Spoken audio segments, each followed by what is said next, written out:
it was a weird, rough weekend for Garrett Cole. However, you know who would love to have Garrett Cole? Would be the Los Angeles Dodgers, who need anything resembling a starting pitcher. LA went into Atlanta this weekend for a 4-game set that continues today against the Braves. And in those first 2 games, their starting pitchers got crushed. In the first game, Landon Knack went 2 innings and allowed 5 runs. Game 2, Jack Flaherty, the big deadline acquisition, struggled through 3 innings, allowing 4 runs. Dodgers lost both of those games. But the bigger news came on Saturday when Tyler Glasnow, who was one of the best pitchers in baseball in the first half, has been out with elbow discomfort for a little while, in preparing for a simulated game to make his way back, felt discomfort in that same elbow, and it was revealed that he has a sprained elbow and is unlikely to pitch the rest of the season. Very quickly, I'm just going to summarize. Dodgers win on Sunday. They take that game from the Braves. Big weekend for the Braves, taking those first 2 games. Atlanta is tied for the NL wildcard spot. Cool.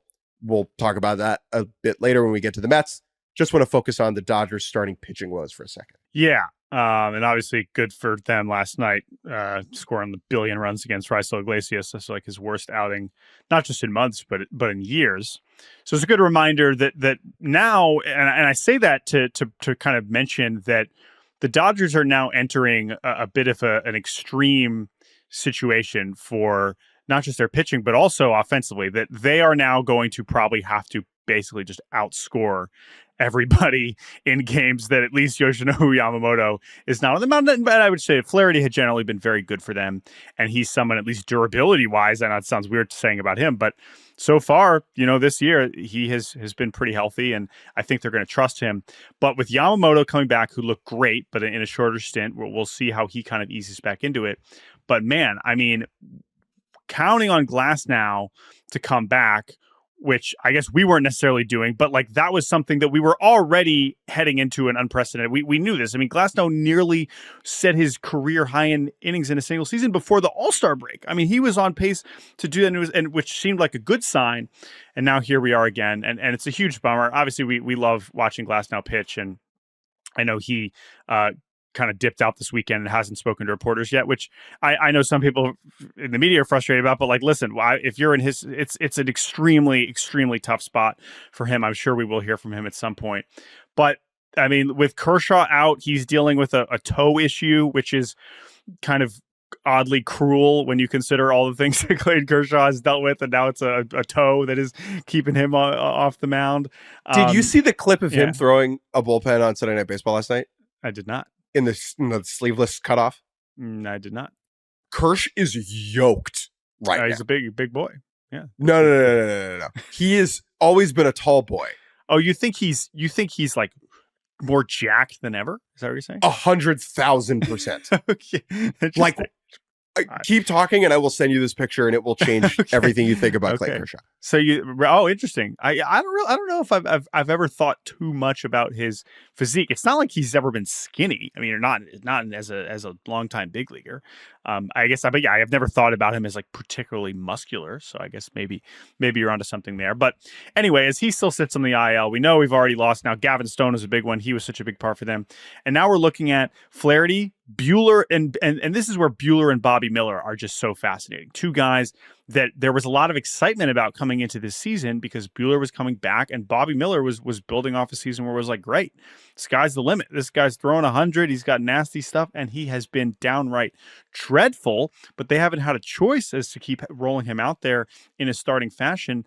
And let's say that these 4 guys stay in. Like, I just don't know what the plan is for starting game 3. Because at this point, if we're just granting them health, which there's no reason to do at this point, there's no reason to assume all the guys that are currently healthy are going to stay healthy, because that's just what the facts that we're dealing with.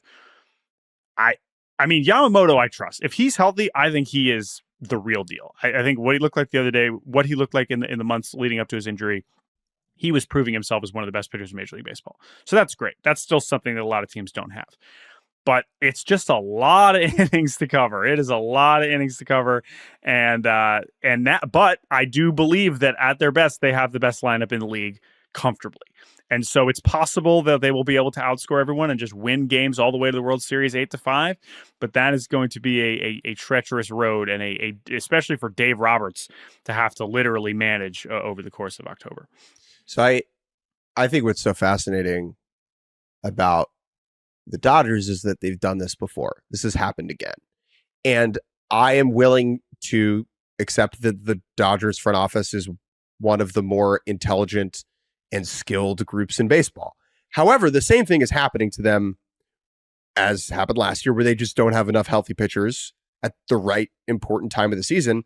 And I'm curious to see how or what they change about their process moving forward, because rolling into the postseason with Landon Knack starting a game 4 with bullpen day, that should not happen to a team like this. And it reached a certain point because over the weekend, Dave Roberts was like, Shohei Ohtani plays for us and he pitches sometimes and he could pitch for us. And there's no way in my mind that they say that they float that if they have 5 healthy starters. There's no chance, right?